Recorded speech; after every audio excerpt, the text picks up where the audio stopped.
दिल्ली से 2000 किलोमीटर दूर उड़ीसा के एक गांव के एक स्कूल में एक टीचर बच्चों को पढ़ा रहा था। उसने अपने छात्रों से पूछा, बड़े होकर तुम क्या बनना चाहते हो? सभी छात्र डॉक्टर, इंजीनियर, बिजनेसमैन बनने के सपने गिनाने लगे। तभी टीचर की नज़र शांत बैठी एक लड़की पर पड़ी। इस लड़की का नाम था पुती। टीचर ने उससे पूछा, तुम बताओ, तुम बड़े होकर क्या बनना चाहती हो? पुती ने जवाब दिया, सर, मैं बड़े होकर लोगों की सेवा करना चाहती हूँ। टीचर को ये सुनकर जितना ज़्यादा अच्छा लगा उतना ज़्यादा आश्चर्य नहीं हुआ, क्योंकि ये बच्ची खाली समय में महापुरुषों की जीवनियाँ पढ़ा करती थी, नंगे पैर स्कूल आया करती थी, पूरा साल एक ही स्कूल ड्रेस के साथ निकालती थी। यहाँ तक कि बारिश में उसके स्कूल तक पहुँचने वाली नदी उफान पर हो तो भी तैर कर स्कूल पहुँच जाती थी। लेकिन फिर भी जो भी खाना उसके पास होता था बाकियों में बांट देती थी। उसके साथ पढ़ने वाले बाकी बच्चे भी अभावों में ही जीवन जी रहे थे, क्योंकि ये सब आदिवासी थे। लेकिन पुती और बाकी बच्चों में फ़र्क ये था कि बाकी सबको अपने हालात सुधारने थे और पुती को सबके। और एक दिन उसने ऐसा कर भी दिखाया, जब उसने गांव में सड़कें बनवाई, बिजली लगवाई, पीने के पानी की पाइप्स डलवाई, पशुओं के लिए अस्पताल बनवाया और उस नदी पर पुल भी बनवाया जिसे तैर के पार करके उसे कभी स्कूल जाना पड़ता था। जी, ये कहानी है पहले विधानसभा सीट रायरंगपुर की विधायक बनी, फिर उड़ीसा की मंत्री बनी, फिर झारखंड की राज्यपाल बनी और फिर आज़ाद भारत की पहली आदिवासी राष्ट्रपति बनी, श्रीमती द्रौपदी मुर्मू की।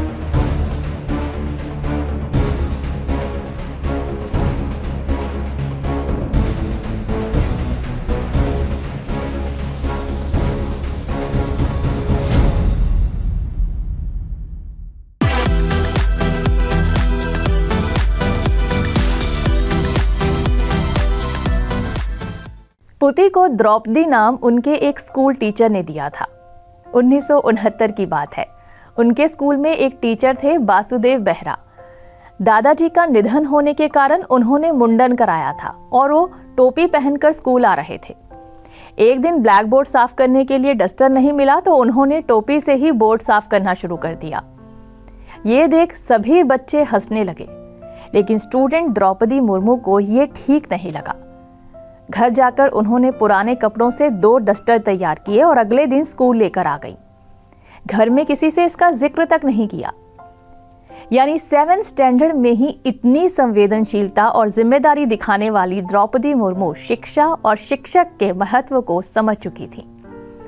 इसीलिए वो चाहती थी कि वो आगे और पढ़ें। लेकिन आसपास प्राइमरी के बाद आगे की पढ़ाई के लिए कोई स्कूल नहीं था। एक दिन उनके गांव में कुछ अफसर और नेता आए। उन्होंने बड़ी निडरता से नेताजी से कहा कि मैं आगे पढ़ना चाहती हूँ, मगर यहाँ आगे की पढ़ाई के लिए स्कूल ही नहीं है। नेताजी और बाकी सारे ऑफिसर्स ने द्रौपदी जी की प्रतिभा और पढ़ने की लालसा को परख लिया और भुवनेश्वर के एक स्कूल में उनकी आगे की पढ़ाई के लिए दाखिले का इंतजाम कर दिया। आगे चलकर उन्होंने रामादेवी कॉलेज से इंटरमीडिएट और ग्रेजुएशन की और फिर एक दिन इसी कॉलेज की यूनिवर्सिटी ने उन्हें उनकी उपलब्धियों के लिए ऑनरेरी डॉक्टरेट से नवाजा। शिक्षा पाना और देना दोनों द्रौपदी जी को भाता था और इसी से एक दिन उनके राजनीति में आने का सबब भी बना।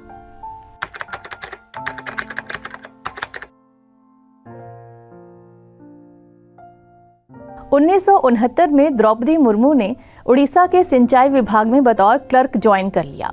अगले ही साल उन्होंने श्यामचरण मुर्मू से शादी की और इस शादी से उन्हें 2 बेटे और एक बेटी हुई। घर की संभाल और बच्चों की देखभाल के लिए उन्होंने नौकरी छोड़ दी। 90s की शुरुआत में उनके पति का ट्रांसफर मयूरभंज जिले के रायरंगपुर शहर में हो गया। इसी दौरान द्रौपदी मुर्मू ने समाज के प्रति कुछ करने की ललक और अपनी बेटी को अच्छी शिक्षा दिलाने के मकसद से बिना तनख्वाह के यहाँ के एक स्कूल में पढ़ाने का फैसला कर लिया।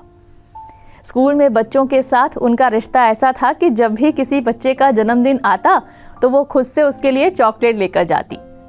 किसी को क्लास के बाद पढ़ना होता तो वो फ्री ट्यूशन्स भी दे दिया करती। बच्चों को पढ़ाने की उनकी इसी लगन को देखकर 1997 में उन्हें नगर पंचायत के चुनाव के लिए बीजेपी द्वारा अप्रोच किया गया। पहले उन्हें थोड़ी हिचकिचाहट हुई, मगर फिर वो समझ गईं कि राजनीति में आकर समाज के लिए बहुत कुछ और किया जा सकता है, तो उन्होंने हाँ कर दी। यहाँ से जीत का जो सिलसिला शुरू हुआ और फिर कभी नहीं थमा। काउंसलर से शुरू हुआ उनका सफर देश की पहली नागरिक बनने तक पहुंचा। लेकिन उनका ये सफर जिंदगी की त्रासदियों और उनसे उभरने की कहानी भी बयां करता है। 27 अक्टूबर 2009 की बात है। सुबह के 7 बजे थे।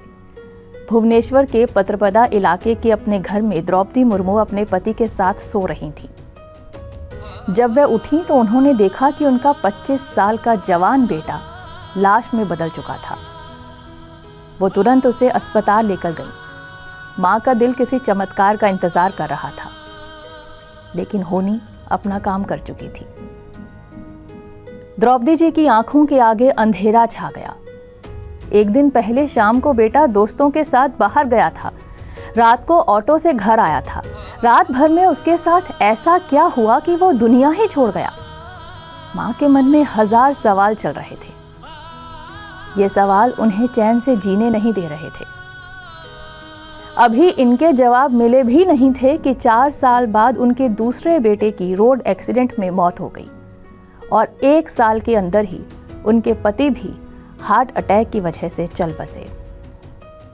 अब बची थी तो द्रौपदी मुर्मू और उनकी बेटी इतिश्री। इतने कम समय में इतने अपनों को खो देने के कारण द्रौपदी जी डिप्रेशन में चली गई। न सही से खाती पीती थी, न कहीं आती जाती थी, न किसी से मिलती थी। बस घर में खुद को बंद रखती थी। तभी उनके जीवन में आध्यात्म की लौ जगी और उन्होंने ब्रह्म कुमारी के आश्रम में आना जाना शुरू कर दिया।